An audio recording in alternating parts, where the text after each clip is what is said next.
a ver cosas al grano nada más.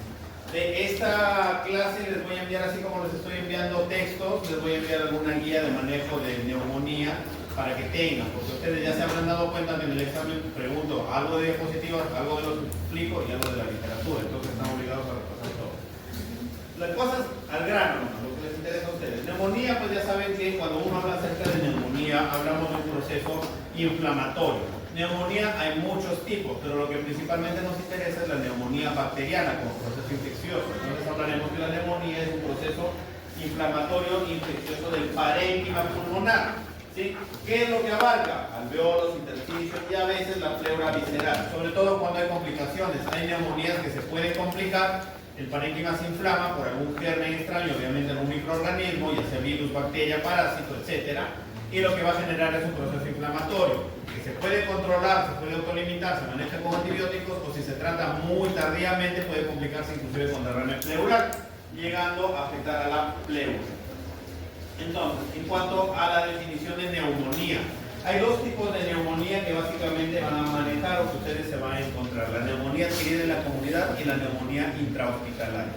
La neumonía adquirida en la comunidad es lo que más se van a cruzar ustedes en el día a día, cuando hagan su práctica todavía como internos, cuando hagan su periférica, cuando hagan su CEUS y cuando todavía ejerzan, los que ejerzan de algún tiempo como médicos generales, verán neumonía adquirida en la comunidad. Entendamos lo siguiente: los gérmenes del ambiente no son los mismos de gérmenes dentro del hospital. Entonces, obviamente, cada germen dentro de la comunidad como dentro del hospital va a generar algún tipo de proceso. Entendamos lo siguiente: los gérmenes del ambiente no son los mismos de gérmenes dentro del hospital. Entonces, obviamente, cada germen dentro de la comunidad como dentro del hospital va a generar algún tipo de proceso respiratorio. Principalmente la vía de inhalación entendemos que será la vía de transmisión será vía inhalatoria, vía respiratoria. Sin embargo, existen otros pocos, como por ejemplo el hematógeno o por contigüidad. Sin embargo, hablemos en este caso de que es por vía inhalatoria, ¿no? Entonces, la vía inhalatoria es la vía más común de transmisión. En el caso de los gérmenes que producen enfermedad respiratoria, neumonía del ambiente fuera del hospital, serán aquellos como los que predomina el Streptococcus pneumoniae, ¿no? Que es lo que conocen como el neumococo, el famoso neumococo. Pero ese germen es un germen de la comunidad, es decir, lo encontramos en el día a día fuera de los hospitales. Dentro de los hospitales los gérmenes son diferentes, son más agresivos y pueden llegar a procesos inflamatorios más severos, inclusive hasta septicemia. Si nos piden la definición, ¿cómo saber en qué momento tenemos o no neumonía adquirida en la comunidad y neumonía intrahospitalaria? Lógico, si yo te digo, estás en tu casa, no sé, pues estudiando en la universidad, en época de frío, hay gente tosiendo y tú también toses y a poco tiempo te descubren que tienes neumonía, no vas a pensar que es una neumonía del hospital, obviamente es una neumonía aquí de la comunidad. Y me dirán lo contrario, pero doctor, entonces si estoy dentro del hospital y dentro del hospital sufro neumonía, tampoco no voy a decir neumonía adquirida en la comunidad, es una neumonía hospitalaria. Hasta ahí es por simple lógica, ¿no? No hay mucho que pensar. Pero tengamos en cuenta algo, en el tiempo. Si tú estás en la comunidad, obviamente en tu casa, trabajo, estudio, etc., y te contagias de un proceso neumónico, desarrollas síntomas inflamatorios positivos para neumonía, obviamente es una neumonía adquirida en la comunidad. Pero ¿qué pasa si tú ingresas al hospital? Suponiendo te doblaste el tobillo, te caíste de la escalera, no sé, tuviste algún golpe, X, Y, Z, lo que pase, ingresas al hospital, o te da un cólico vesicular, etc. Ingresas al hospital. Entras sin ningún proceso respiratorio, pero estás máximo el segundo día, es decir, dentro de las primeras 48 horas que estando tú en el hospital empiezas a presentar síntomas respiratorios, ¿de dónde dirás que adquiriste esa neumonía? ¿Del hospital o las vienes arrastrando de la comunidad? De la comunidad. Cuando desarrollas los síntomas, aún estando dentro de un hospital, dentro de un centro de salud, un puesto de salud, dentro de las primeras 48 horas de haber ingresado, esos gérmenes los estás arrastrando desde la comunidad y recién se están manifestando en tu estancia hospitalaria. Entonces, si tú manifiestas, desarrollas síntomas típicos de neumonía estando en el hospital, pero en las primeras 48 horas, nosotros decimos que sigue siendo neumonía de la comunidad adquirida en la comunidad. ¿Sí? Es lo primero que hay que entender. De lo que vemos ahí, básicamente, es esto, ¿no? Estás en un centro hospitalario, puedes desarrollarla antes o inclusive desarrollarla, esto es en días, dentro de los 2 primeros días. Una vez que tú te vas de alta a tu casa por cualquier otro motivo, imaginemos que no has desarrollado neumonía en ningún lado. Muy bien, te vas a tu casa y después de una semana de que te mandaron a tu casa, pasada la primera semana, empiezas a desarrollar síntomas, tos, flema, disnea, fiebre, etc. Te dicen, es neumonía. Ojo, han pasado más de 7 días desde que te fuiste del hospital. ¿Estarás arrastrando gérmenes del hospital o son de la comunidad? De la comunidad. Son de la comunidad, como han pasado más de 7 días. Lo que ven en azul, doctores, doctoras, es básicamente neumonía adquirida en la comunidad. Aquella que manifiesta síntomas típicos de neumonía antes de entrar a un hospital, en los 2 primeros días de estar dentro del hospital, o cuando te fuiste a tu casa, pasados 7 días. 7 días. Y lo que esté entre estos dos lapsos, o entre este lapso de tiempo, es obviamente la neumonía intrahospitalaria. ¿Qué es neumonía intrahospitalaria?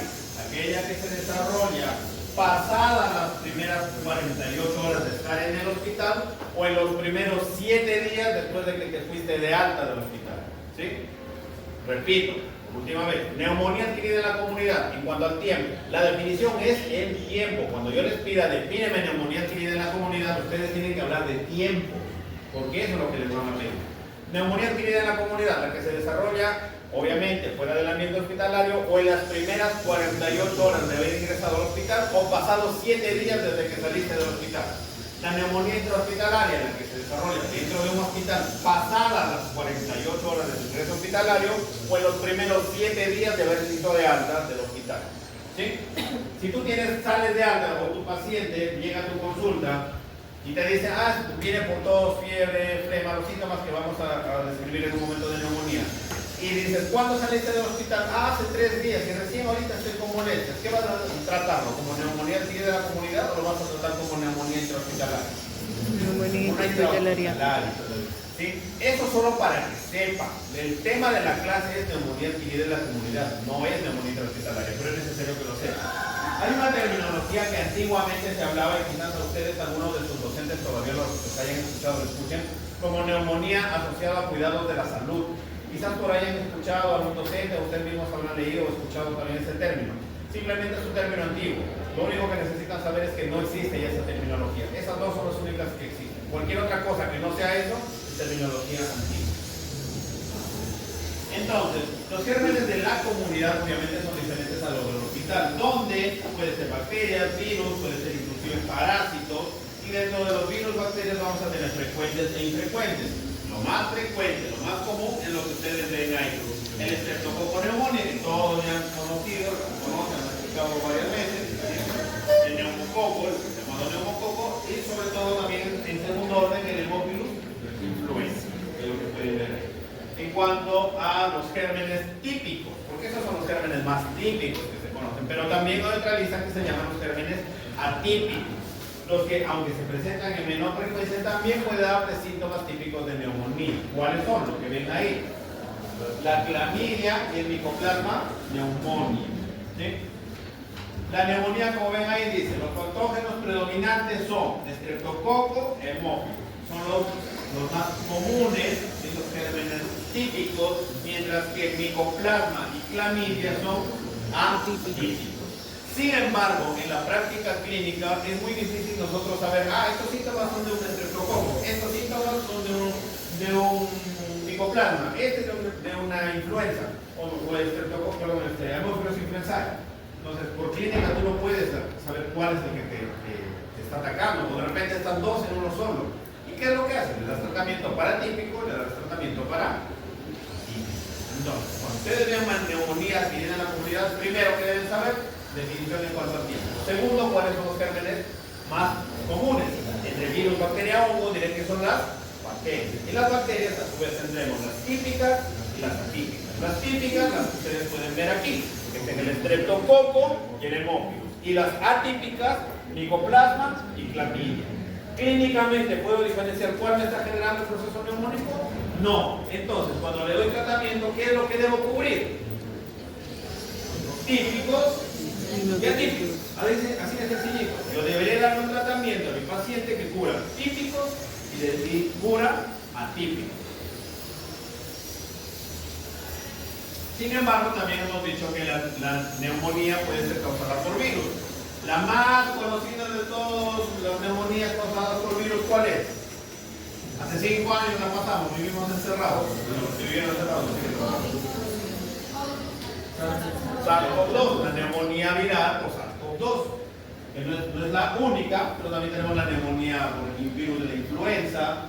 Pueden ver aquí, ¿no? Toda esa lista. Inclusive hay otros géneros que incluyen los parásitos, pero que no entran en este tema. Repito, entonces, voy avanzando y voy repitiendo. Primero que debo saber de neumonía, la definición, en cuanto al tiempo. Cuando es intrahospitalaria, cuando se adquiere en la comunidad. Me centro en la comunidad. Causante, o cuál es el causante de este problema. Pueden ser típicos o atípicos. Principalmente bacterias, obviamente. Bacterias típicas, que tengo mi lista, atípicas, mi lista. ¿Clínicamente puedo diferenciarlas? No. Entonces, cuando le dé tratamiento antibiótico, ¿qué debo cubrir? Típicas y atípicas. Por lo tanto, deberé darle un solo germen que cubra los dos, pero un solo antibacteriano que cubra los dos, o deberé darle dos por separado. ¿Cuáles son? Ya los vamos a ver. Pero también existen las virales, ¿sí? Como por ejemplo, lo más común, la influenza o el último que tuvimos, pandemia, el SARS-CoV-2. Esa es la presentación del Streptococcus pneumoniae, ya lo leen. ¿Por qué? Porque siempre vamos a repetir lo mismo. ¿Qué es lo que necesito que ustedes sepan? Vamos a los hallazgos. Lo que ustedes pueden ver ahí, doctores, doctoras, es una tomografía. Y lo que pueden ver, eso sí se lo describo porque debí primero hacer la clase de PIT para entender esto, pero al grano, sencillito. Esto de aquí se llama patrón vidrio esmerilado, patrón vidrio de sustrato, lo que ustedes pueden ver aquí. Parece este blanquecino difuso. Cuando uno ve esa lesión blanquecina difusa, ese vidrio esmerilado, en el contexto de un paciente con sospecha de neumonía, deberemos nosotros pensar dos cosas: o que es una enfermedad viral o que es una enfermedad causada por gérmenes atípicos, porque los atípicos dan ese tipo de consolidados, perdón, esas lesiones esmeriladas, blanquecinas. Los típicos usualmente dan los consolidados, y ya les voy a enseñar la imagen más adelante. Como menciona ahí, esta es la lista de los atípicos, sin embargo me interesa más el Mycoplasma pneumoniae, que es el más común de todos ellos. Esta última línea sí es importante para ustedes. ¿A qué son sensibles? A los macrólidos. Por lo tanto, cuando ustedes den tratamiento para neumonía, insisto, ese término es sencillito, ese concepto es facilito. Debo darle tratamiento. Cuando ustedes se enfrentan a un paciente con neumonía, antes de mandarse a resultar, hago una pausa de 0.2 milisegundos. Le voy a dar tratamiento para típico y para atípico. Para típico, usualmente las beta-lactámicos. Usualmente son beta-lactámicos y sus derivados. Para los atípicos son los macrólidos. Así de sencillito. Entonces, cuando ustedes den tratamiento para neumonía, deberán darle estos dos. Y si mi paciente es alérgico a uno de ellos, le daré alguna opción que me cubra, que ya les voy a mencionar cuál es. Eso nuevamente tenemos en nuestra guía del hipólito Manuel, la presentación de los típicos, atípicos y las virales, ¿no? Dice ahí, se considera que la microaspiración de contenido gástrico constituye el mecanismo que ocasiona la NAC. Les dije hace un momento, no es el único medio de contagio en vía aérea, también es hematógena. Por contigüidad, si hay alguna lesión pulmonar que se rompe una lesión y empieza a infectar zonas alrededor. Pero si tienes un paciente que, por ejemplo, ¿no? Tienes un paciente con trastorno de sensorio, un paciente con alcoholismo crónico, TEC severo, yo que sé, que le estuvieron dando de comer y se aspira. Esa aspiración de contenido gástrico te puede generar también neumonías, son las llamadas neumonías aspirativas. Lo que pueden ver ahí, que es otro de los famosos mecanismos de la neumonía que tiene la oportunidad. En cuanto al sistema de defensa, en cuanto a esa diapositiva, lo único que nos está diciendo es que a medida que tú vas avanzando, desde la nariz hasta los alveolos, los sistemas de defensa van mejorando y son cada vez más finos, ¿no? Al principio, ¿qué es lo que tenemos en nuestra fosa nasal? Mucosidad, cilios que evitan que con la formación de moco ingresen más partículas. Pero mientras más pequeña sea la partícula, más fácil va a evitar ese ingreso, ¿no? Perdón, esa línea de defensa. Lo que me dice esto, que la mayoría de bacterias son menores a 6 micras, lo puse como milímetros. Es micro, de 0.5 a 2 micras. Esto fue milímetros, no, micras. ¿Ya? aquellos gérmenes menores a 0.5 micras ingresan hasta el nivel de alvéolos. Entonces, ahí no importa los siglos, no importa el moco, igual van a ingresar. Es ahí donde ingresa la vía de defensa, la vía innata. Factores de riesgo. ¿Quiénes son más predispuestos? ¿Ustedes son un grupo para que desarrollen neumonía? No, la mayoría de ustedes tendrán pues gripe, chis, moco unos días, panza, se tapan, están tosiendo y se acabó mascarillas y punto. 5, 10 días, 2 semanas y están como nuevos, no pasó nada. Pero si yo pongo aquí una persona diabética, una persona hipertensa, un paciente cirrótico, un paciente con enfermedad renal crónica, un paciente mayor de 60 65 años, un usuario de corticoides, un paciente adulto mayor con cáncer, con neoplasia, obviamente pues mi sistema de defensa es muy diferente y lo que para mí era una chispa, esa persona se la puede llevar, hacen focos feos, hacen neumonías severas, ¿no? Esos son los factores de riesgo, mayor de 65 años, hacinamiento, tabaquismo, alcoholismo, malnutrición, inmunosupresión, VIH. Cuadro clínico. ¿Cómo reconozco yo a un paciente que tiene neumonía, sospecha de neumonía? Aquí donde vamos poco a poco avanzando. Si tiene mi paciente, si les llega a consulta un paciente, hombre, mujer, independientemente de eso, joven, con tos, sibilancias, expectoración, que les dice que desde los 10 años de edad hasta que tose y en las noches se despierta con tos y mocos, y lo escuchan y sirve el pecho y te dice, tengo mi perrito, mi mascota, y mi papá también es alérgico y está igualito. ¿Qué sospecha? Sin miedo. Asma.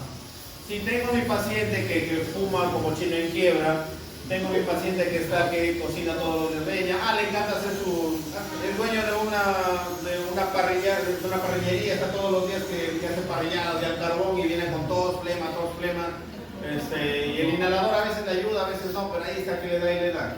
EPOC.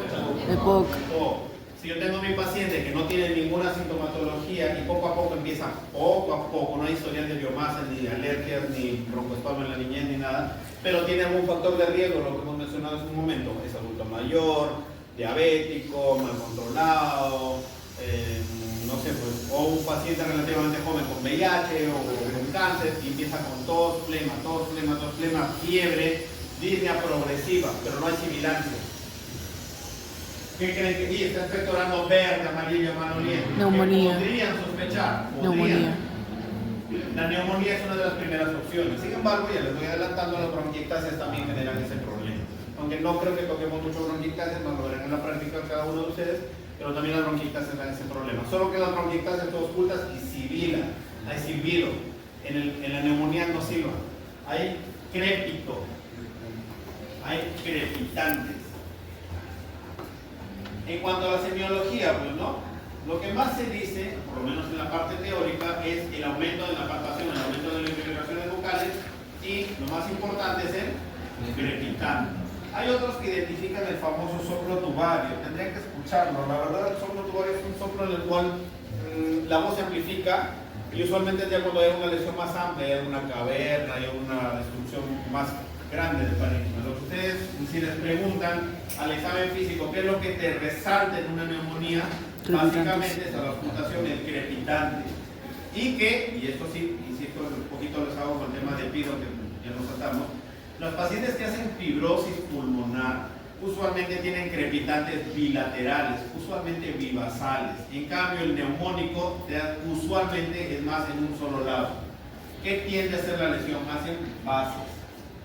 Entonces, estudio de imágenes. Otro punto para ustedes, punto para recordar, aparte de la clínica, la presentación, cuáles son los gérmenes que lo causan. Ya les dije, tos, flema, fiebre, expectoración, ya les dije que puede ser neumonía, puede ser bronquiectasis, pero ¿cómo yo llego a la conclusión de que sí es una neumonía o es otra patología? Estudio de imagen. Necesitamos estudio de imagen e ideal aislar al germen. Pero en la práctica el aislamiento del germen es muy poco común. Más hacemos estudio de imagen. El estudio de imagen en neumonía puede ser de varias formas, dependiendo de lo que tengan al acceso, pues, ¿no? Puede ser desde una radiografía de tórax, tomografía e inclusive una ecografía de tórax. En el caso de la radiografía, como ustedes ven ahí, tiene una sensibilidad y especificidad, la especificidad sobre todo por el 91%, pero lo que nos interesa más es el consolidado, que esta lesión blanquecina. Ustedes pueden acá estar, no se nota mucho por la luz. Se resalta, ¿sí? Zonas parchadas, zonas focalizadas, que usualmente son más en bases, pero dependiendo del paciente, de la patología y del germen, pueden encontrarse en más de un solo sitio.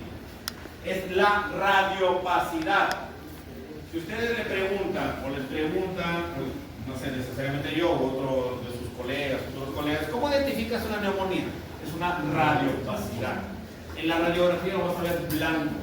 Y usualmente en la base de uno de los dos pulmones. ¿Que hay variedades de presentación? Hay variedades, pero es la radiopacidad, el consolidado. Esas son variedades que ustedes ven, chicos, ya con complicaciones inclusive con derrames para neumonía. Lo mismo, con radiopacidad, se ve blanco. Que ojo, no hay que confundir con el derrame pleural que ya en la siguiente clase les haré. Son radiopacidades de bordes mal definidos. Sin embargo, la tomografía de tórax también nos ayuda bastante, ya que en la tomografía de tórax encontramos un patrón que nosotros, esto es lo que me interesa que ustedes aprendan. Este es el patrón consolidado, pero tiene un punto adicional, consolidado con broncograma aéreo, así se llama. ¿Cuál es el consolidado? Lo que ustedes ven blanco aquí, este es el consolidado. Y las líneas negras que ven como si fueran ramificaciones, esta es la vía aérea que aún no se ha hematizado. Si ustedes me dicen, ¿y por qué se pone blanco el pulmón? Ya sea en radiografía o tomografía. Por el edema. El proceso neumónico es un proceso en el cual va a haber una extravasación de líquido desde los capilares hacia el alveolo. Y todo lo que recordarán en las clases pasadas hemos dicho que el alveolo debería estar solamente lleno de gas, de oxígeno, empieza a ser reemplazado por líquido. Y el líquido es lo que empieza a dar este aspecto blanquecino. Pero en este caso la vía aérea, que son estas líneas negras que ustedes ven en tomografía, cuando vean negro eso es aire. Cuando vean que la línea negra está está en el fondo blanco, como ustedes ven aquí, esto se llama consolidado, es el blanco, con broncograma aéreo. Aquí, consolidado con broncograma aéreo, consolidado y broncograma aéreo. Si ustedes en alguna tomografía de tórax ven ese fondo blanco con líneas negras en el medio, eso es consolidado con broncograma aéreo y están ustedes automáticamente diagnosticando neumonía. La ecografía, aunque la sensibilidad y la especificidad disminuyen, es una técnica que también nos puede ayudar. Esto solo lo menciono, ustedes no van a ver manejo de ecografía, ¿sí? Simplemente que nosotros le llamamos de signo de hepatización. Si en algún momento en ecografía ustedes leen un informe que dice en parénquima pulmonar, signos de hepatización pulmonar, lo que les está diciendo es que han encontrado neumonía. ¿Y por qué le dicen hepatización? Lo que ustedes pueden ver acá, se ve bien.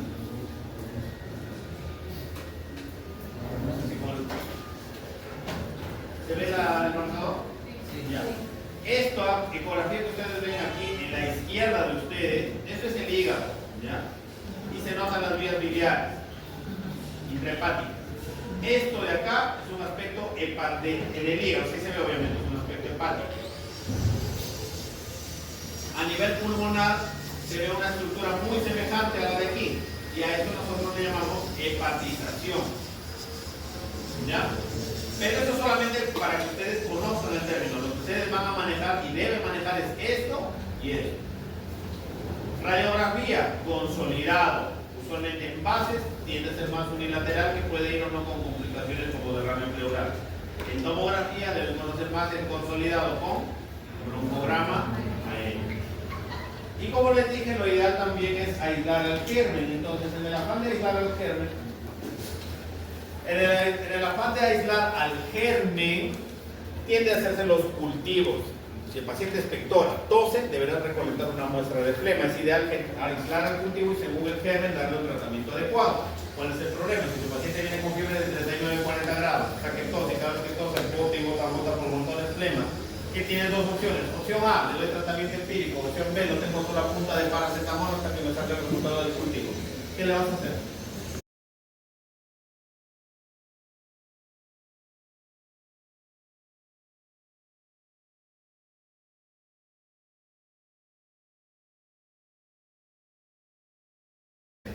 Tú, que me estás escuchando, que tienes dos opciones. Opción A, le doy tratamiento empírico. Opción B, lo tengo con la punta de paracetamol hasta que me salga el resultado del cultivo. ¿Qué le vas a hacer? Imagínense que el paciente es ustedes. Tú, que me estás escuchando, estás con fiebre de 40 grados, te vas al médico y el médico te dice, esperemos unos 4 días a que salga tu cultivo. ¿Qué vas a hacer? Dices, sí, ya que lindo mi doctor, deme algo que sea que me desespera, me mata esto. Entonces tendrás que darle terapia antibiótica empírica hasta que salga el resultado de tu cultivo. No se olviden, los cultivos se piden antes de empezar el antibiótico, no después. ¿Ya? Y cuando uno recolecta muestra de flema, deberemos, como yo les digo a los chicos de los grupos, con los que rotan conmigo, cuando recolectas muestra de flema y quieres diagnosticar el germen causante, e inclusive te sale el antibiograma, deberás saber primero, sobre todo antes de interpretar y dar tratamiento, si la muestra es buena. Si la muestra no es buena, no es representativa, no te va a servir mucho dar el tratamiento antibiótico. Entonces, toda muestra de flema que se deja para estudio debe cumplir con ciertos criterios para decir que es una muy buena muestra. ¿Y cuáles son los criterios? Cuando uno deja una muestra de esputo y el laboratorio te lo reporta, siempre antes de darle germen aislado y la sensibilidad del antibiograma, en la parte de arriba de la hoja que te entregan dice células epiteliales encontradas y cantidad de polimorfos nucleares o leucocitos. Si lo que el laboratorio en la muestra te reporta es menos de 10 células epiteliales y más de 25 leucocitos por campo, es una buena muestra. Repito, condiciones o criterios para tomar en cuenta el cultivo de una muestra de esputo: que las células epiteliales sean menores de 10 y que los polimorfos nucleares o leucocitos sean más de 25 por campo. Tienen que cumplirse los dos criterios. Si se cumplen por separado o no cumplen ninguno de esos dos criterios, ¿qué hago con la muestra, doctor? ¿La tomo en cuenta? No, porque podría ser un contaminante y no le das un buen tratamiento antibiótico a tu paciente. En cuanto a las escalas de severidad, si tú tienes un paciente con neumonía, el paciente con neumonía puede recibirlo en tu consultorio y decirle vaya a su casa, o puede decirle vaya al hospital, o sabe que usted es urgente porque podría terminar en una UCI. ¿Cómo sabes cuándo mandar a tu paciente a su casa o cuándo debes enviarlo a un hospital? Para eso se manejan escalas. La más conocida, la que todos ustedes han escuchado al menos una vez, es la CUR 65. La CUR 65 con todos estos valores, que no vienen al caso, está repitiéndolos cada uno de estos de acá es un puntaje de más un punto, y obviamente el total, el mínimo puede ser, pero el máximo puede ser hasta 5 puntos. ¿Qué nos dice? ¿Cómo interpreto estos valores? Si lo que tú le sacas a tu paciente tiene de 0 a 1 punto, el tratamiento es ambulatorio. Si tiene 2 puntos, al hospital. Si tiene más de 3 puntos, ingresa a UCI. Si por ejemplo viene a consulta un paciente de 95 años de edad, una señora de 95 años de edad, y cuando le examinas tienes la presión de 120/70, frecuencia respiratoria en 18, si tiene tos, le sacas una placa, tiene su consolidado, te empieza a contar toda su vida, te dice hasta cómo nació, dónde creció, cuántos nietos tiene, cuántos hijos tiene, te cuenta toda su vida. Tú estás más perdida que yo, pero te cuenta toda su vida, y perfecto, súper orientada. Sus exámenes laboratoriales, todo ok, urea, normal, no está confusa, etc. ¿Qué puntaje tendría? 1 por edad, nada más. Entonces, por un punto, ¿qué hago? ¿A dónde? A su casa. Pero si tú tienes un paciente de 65 años de edad que viene con síntomas típicos de neumonía y te viene confuso, tú le preguntas una cosa, te mira, el familiar te dice está así desde que empezó a hacer fiebre, no contesta bien, tú le preguntas una cosa, te responde otra, te cuenta la respiración y dice está. Te tomas la presión, ¿cómo está la sistólica? Menor de 90, por lo menos ya tiene 3 puntos. ¿Ese paciente lo vas a mandar a su casa? No, obviamente al hospital, y mientras sea mayor a 3 puntos, eso es manejo para UCI. ¿Cuál es la utilidad del CUR 65? No que se lo aprendan de memoria, doctores. doctoras, el CUR 65 es una escala que deben saber interpretarla. ¿Sí? ¿Por qué? Me mide dos cosas CUR 65. Primero, ¿dónde voy a manejar a mi paciente? ¿En su casa, en el hospital? Y dos, la posibilidad de que ese paciente muera dentro de los siguientes 30 días. Posibilidad, es decir, me mide la mortalidad del paciente en los siguientes 30 días. Por eso es que el CUR 65 dice, de 100 pacientes, por ejemplo, de 100 pacientes que tú veas con puntaje 0 a 1, de 1 a 1.5% de ellos podrían morirse aún recibiendo un tratamiento adecuado. 2 puntos, de 100 pacientes, 9 más o menos se te podrían morir en el hospital aún con las indicaciones adecuadas. Mientras más puntaje llegan, por ejemplo, mayor de 3 puntos de 100 pacientes, hasta 22 se te pueden morir en el siguiente mes. Entonces, repito, CUR 65, ¿para qué me sirve? ¿Qué me mide? Me mide dónde voy a tener a mi paciente y la posibilidad de mortalidad en los siguientes 30 días. Es así, posibilidad de mortalidad en los siguientes 30 días. No quiero que el siguiente examen lo pregunten. CUR 65, más que la verdadera o falsa. Mortalidad en los siguientes 25 días. Pero doctor, no tengo 5 días, por 5 días no tienen un puntito. No, las definiciones y los términos por eso están, no por lo que se les ocurra o quieren inventar. Ahora, si quiero hacer más, ¿sabe qué? Se me aprenden esta gráfica, me aprenden esa tabla, ¿ya? La PCI Port of Fine.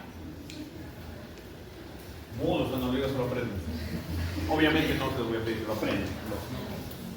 Esta escala es la primera que se inventó, ¿ya? A nivel mundial, la PCI Port of Fine. ¿Para qué me sirven todos esos gráficos? Me sirve para dos cosas. Uno, para ver dónde voy a tratar a mi paciente, y dos, para ver en los siguientes 30 días cuántos de ellos se van a morir. Me mide mortalidad en los siguientes 30 días. Entonces, ¿qué? ¿Es igual a cuál? La curva. Fácil, es que como esa fue la primera que inventaron, que hicieron, hay un montón de variables que se manejan bastante en el hospital, como exámenes auxiliares, que no todos tenemos a la mano. Entonces, si tú estás haciendo tu serum en Tangamandapio, donde no hay nada, de ese rato no vas a estar, ¿sabe qué? Necesito el hematocrito y la glucosa, el sodio y el BU. ¿Tú dices qué? Entonces mejor hagámoslo más resumido. De esta de aquí se sacaron las variables del CUR y hacerlo más amigable, más amistoso. Y a fin de cuentas ambas me miden lo mismo. ¿Dónde voy a manejar a mi paciente? Y la posibilidad de mortalidad en los siguientes 30 días. ¿Es necesario que se lo aprenda? No. Pero sí que sepa que existe. Cuando un paciente llega al hospital, ustedes, y eso es cuando ustedes están en la periferia, imagínense que ya como internas están recibiendo en su hospital, en el hospital están de turno, y les llega a la paciente una emergencia, una referencia de X puesto de salud. Y ese paciente está con diagnóstico de neumonía. Tú tienes que tomar la decisión de ese rato porque no hay tu asistente, no hay nadie, están ocupados. La enfermera te va a preguntar, ¿lo dejamos aquí, doctor, en emergencia o lo pasamos a la UCI? Entonces para eso no es que lo que se te va a ocurrir de un momento a otro. Tienes que aplicar escalas. Cuando tu paciente ya está en la emergencia, deberás tomarle algunas variables para saber si entra o no entra a la UCI. Esos criterios para saber si están en el hospital, si queda en tu emergencia o lo pasas a la UCI, se llaman criterios de INSA-ATS para ingresos a la UCI, que son criterios mayores y criterios menores. ¿Cuáles son los criterios mayores? Ustedes ven ahí. Paciente con necesidad de ventilación mecánica, es decir, un paciente que está con disnea más de 30 respiraciones por minuto, trastorno de sensorio, insuficiencia respiratoria severa, acidosis respiratoria, etc. Paciente que tiene criterios para intubación. Shock séptico que necesita vasopresores. ¿Qué es el shock séptico? Es hipotensión sostenida que no te responde a crioterapia. Ejemplo, cristiano. Tu paciente que está con presión súper baja, inclusive no audible, no palpable. ¿Qué dice la primera indicación? ¿De frente le meten medicamentos? No. Colócale doble vía, libera los frascos y suéltale a chorro. Si con eso te responde, mejoró la presión. ¿Eso es shock? No es shock.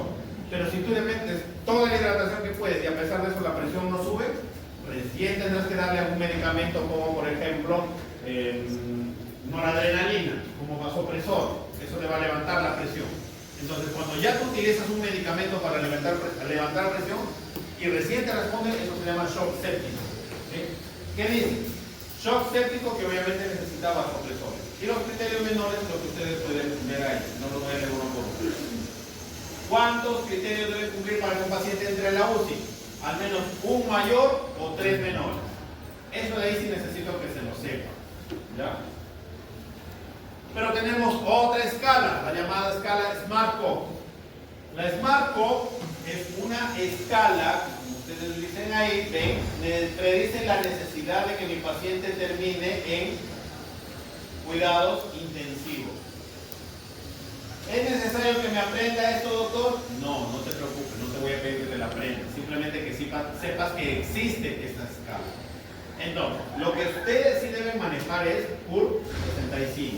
Pero también saber que existen otras escalas como la PCI Porcofine, que me mide mortalidad con 130 días y dónde voy a tratar a mi paciente. Si mi paciente llegó a la emergencia y tengo que decidir si lo dejo en la emergencia o lo mandamos a la UCI, aplicar la escala INSA-ATS. Y esa de acá me sirve para saber cuántos de mi paciente que está en el hospital va a terminar lo mismo, intubado bajo ventilación mecánica. El SMART-CoV. No es necesario, repito chicos, que se aprendan todos estos valores, simplemente en estos últimas escalas que sepan su existencia y su utilidad, nada más. Pero ¿cuál es la mejor escala para saber a dónde voy a mandar a mi paciente? Independientemente de las escalas, es individualizar. Y siempre les he dicho, no es receta de cocina, que a todos les da lo mismo. Individualizas a tu paciente y según tu juicio, te limita. Y es lo que la mayoría quiere, el tratamiento. Cuando estás en, el paciente tiene 0 a 1 puntos en CUR 65, ¿a dónde le vas a tratar? ¿En la UCI? No, vaya a su casa, viene mañana, pasado mañana, etcétera, para reevaluar y ver cómo está. Pero viene, no se pierde. Ok. Si tu paciente es un paciente de 65 años que juega más deporte y lleva más vida atlética que tú, y no tiene ninguna comorbilidad, ¿qué vas a hacer? Si no tiene comorbilidad, le daré alguno de estos medicamentos. Amoxicilina, doxiciclina o macrólido. Si tiene alguna comorbilidad, es un paciente mayor de 65 años, con alguna de las comorbilidades que hemos mencionado, eso es lo que tú puedes dar. ¿Cuál es la diferencia? Pero doctor, acá dice amoxicilina y acá dice amoxicilina con glavulánico. Sí, la diferencia es que en el paciente adulto mayor, sin comorbilidades, con un CUR 65, 0 puntos que lo vas a manejar en su casa, puedes darle tranquilamente monoterapia. Sin comorbilidades, estoy hablando. Sin comorbilidades. Ahora, la gran pregunta del millón es, ¿cuántos adultos mayores ustedes conocen que no tengan comorbilidades? Es muy contadito. La gran mayoría sí tiene alguna comorbilidad. Por eso es que la mayoría de las comorbilidades nosotros le damos doble terapia. La primera para gérmenes típicos y la segunda para gérmenes atípicos. ¿Y cuáles le damos para los típicos? Básicamente los derivados de los beta-lactámicos, que podría ser como penicilina o si quieren como amoxicilina, sola o en combinación, pero sí o sí, por eso viene aquí el más, debe con la dosis exacta. A mí ahorita chicos, para mí no es vital que se sepan que 500 cada primer día, luego 250, que 500 cada 24 por 5 días, 500 cada 24 por 3 días, no, pero sí que exista qué es lo que vamos a utilizar. El resto de las dosificaciones de días, cada hora, cada 8 horas, 6 horas, etcétera, eso uno lo hace en la práctica clínica. Cuando uno practica repitiendo todos los días lo mismo, se te queda. Pero para que tú repitas debes saber al menos qué es lo que le vas a dar. El trabajo de ustedes es aprenderse qué le van a dar. Si se aprende la dosificación cada 8 horas, 6 horas, 5 horas, 2 horas, media hora, eso ya es libre. Pero me interesa que sepan qué le van a dar. Repito, mi paciente aquí en neumonía adquirida en la comunidad, adulto mayor de 65 años, sin comorbilidades, CUR 65, 0 a 1 punto. Sin comorbilidades, monoterapia. Con comorbilidades, doble terapia. Perfecto, ¿qué le damos en la doble terapia? El beta-lactámico más el macrólido. Pero imagínense, no, pero doctora, no, o sea, ¿qué le vas a colocar? Le voy a dar amoxicilina más ácido clavulánico con acitromicina. ¿Bacán? Listo. ¿Estás metiendo la tucella, la receta? Doctor, soy alérgico a las penicilinas. ¿Qué le damos?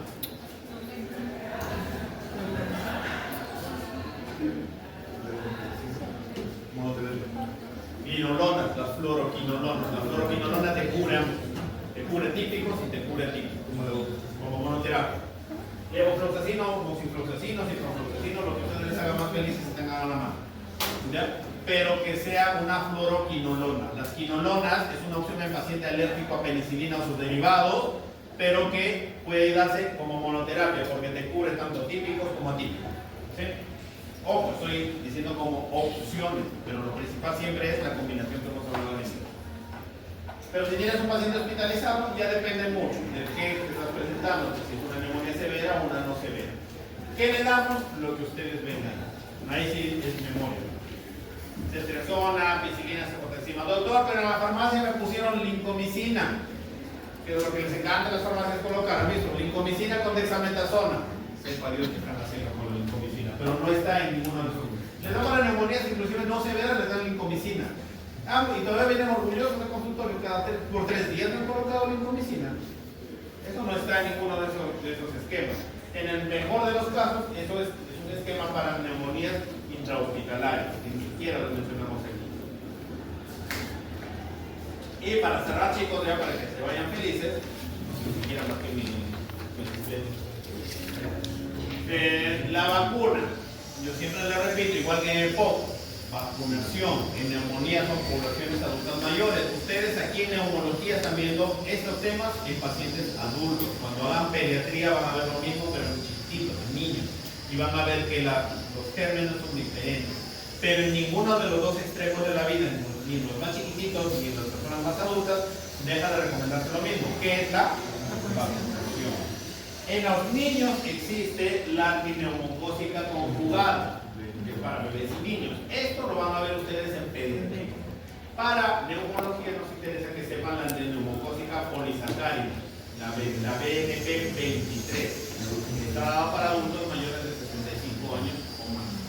La antineumocócica se coloca una vez cada 5 años para mayores de 65 años. Quienes tengan papás, tíos, abuelos, abuelas, mayores de 65 años siempre sugieran. Ojo, recuerden de siempre a sus familiares, la vacuna no te evita que te contagies, la vacuna evita que desarrolles formas severas de la enfermedad. Puedes contagiarte, pero no te va a dar la severidad que te daría su vacuna.